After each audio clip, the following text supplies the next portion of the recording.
Trail et yoga. Face aux crampes, 3 pratiques qui peuvent sauver ta course. Alors, le contexte. 30 km, 1500 mètres de dénivelé positif, environ 34 degrés. Et au bout du 17e kilomètre, les prémices des crampes qui commencent à se faire sentir. Dans cette vidéo, je vais partager avec vous la manière dont le yoga m'a aidé à finir cette course en gardant du plaisir. L'idée de cette chaîne YouTube est de partager avec vous des choses qui font du bien. Je suis professeur de yoga, donc il y aura principalement du yoga, mais pas seulement. Qu'est-ce qu'une crampe?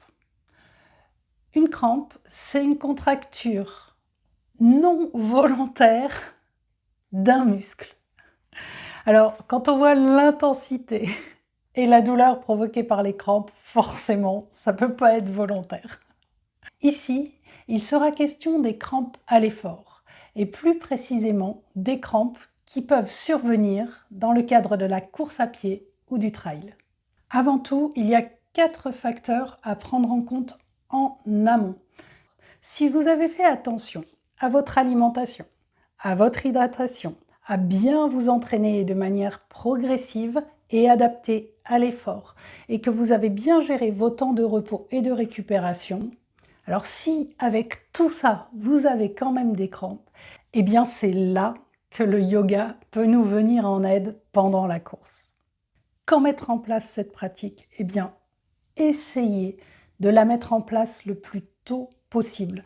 En effet, une fois que la crampe est massive, installée, extrêmement douloureuse et qu'elle vous immobilise complètement, c'est un peu tard et beaucoup plus difficile à récupérer. Par contre, dès que vous sentez que le muscle commence à avoir des contractions un peu inhabituelles, parfois ça fait comme une onde le long du mollet ou le long du tibia, alors là, c'est un signal. Prenez le temps de mettre en place les 3 pratiques que l'on va voir maintenant. La première pratique est liée à l'une des causes majeures des crampes. Il s'agit de l'acidose. L'acidose, c'est une perturbation de l'équilibre acido-basique du corps. L'acidose a pour conséquence de bloquer les muscles, dans le cas d'une crampe, de les bloquer en situation de contraction.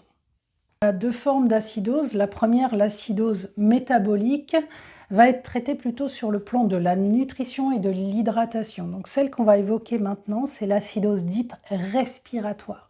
À plusieurs reprises pendant une course, on peut être amené à limiter notre respiration. Alors évidemment, on continue à respirer, c'est instinctif, mais plus ou moins bien.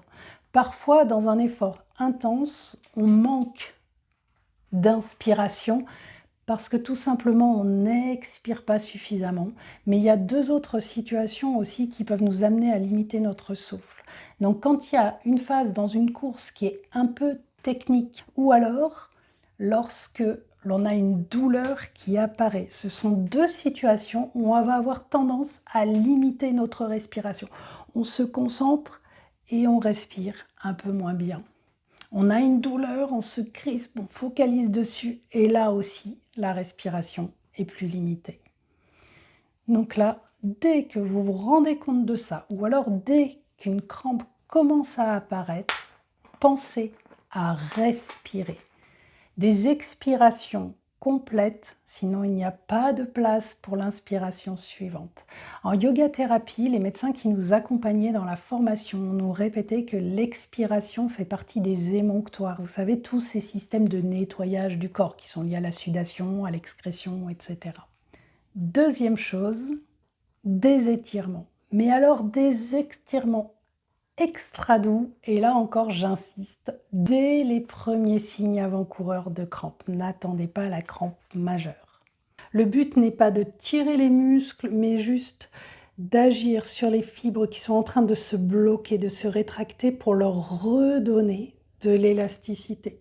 On cherche l'élasticité, pas à tirer fort, c'est vraiment essentiel. Le premier étirement, il est très connu des coureurs. En yoga, on appelle ça Natarajasana. On imagine que vous avez une crampe qui s'engage plutôt sur la face avant de la cuisse.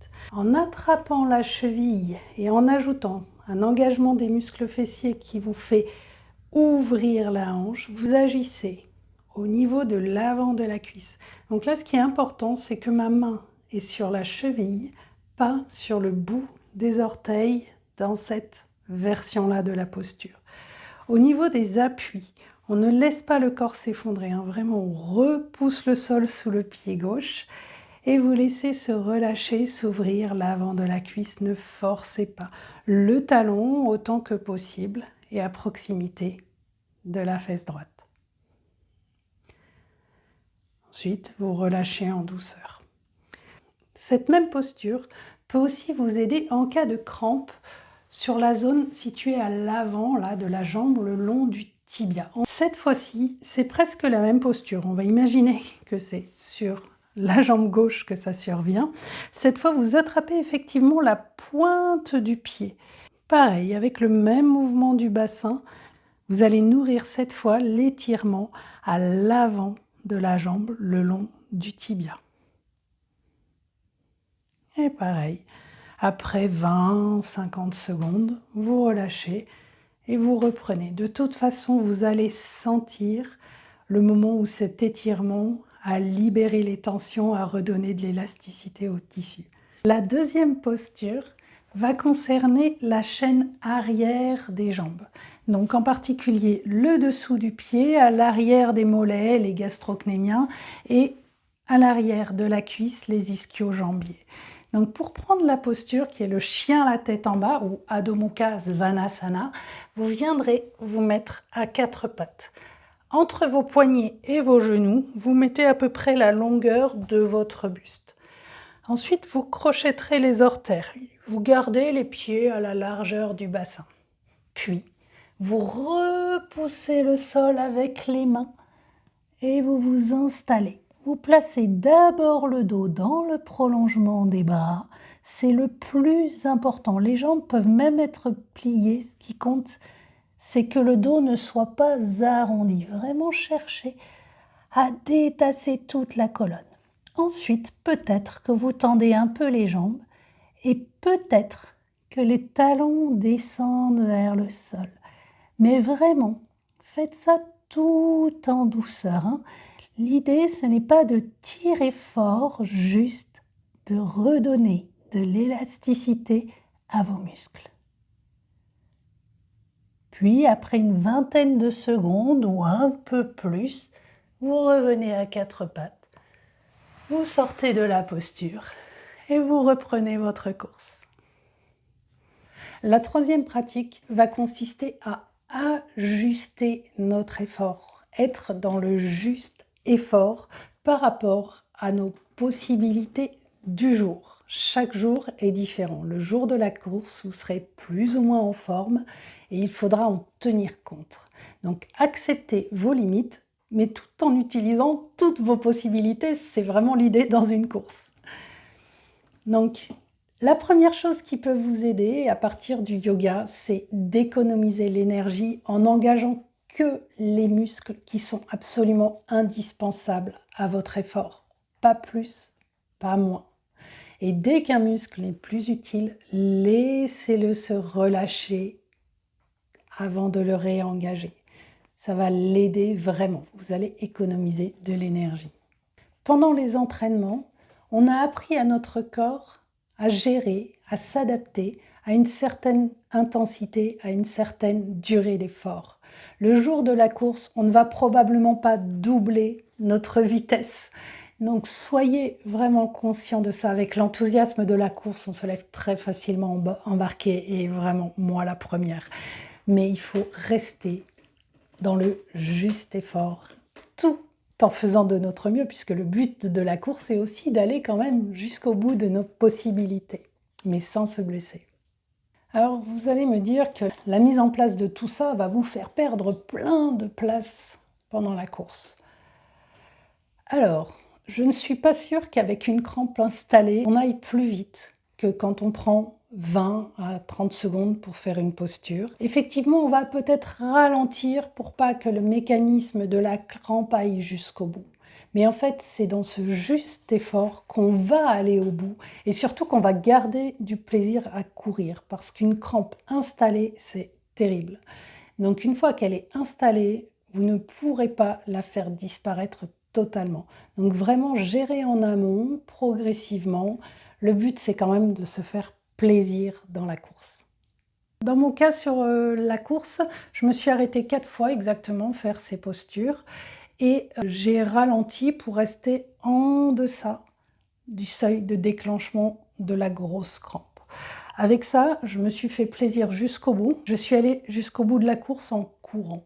Donc c'était très très satisfaisant pour moi, même si je n'ai pas fait effectivement une place extraordinaire, mais c'était le mieux que je pouvais faire ce jour-là, sans installer une crampe majeure, sans me blesser. Parce que ça, pour moi, c'est un critère de réussite dans une course aussi, c'est d'aller non seulement au bout de la course, en faisant de mon mieux, mais aussi sans me blesser et pouvoir derrière reprendre mon quotidien d'une manière sereine aussi.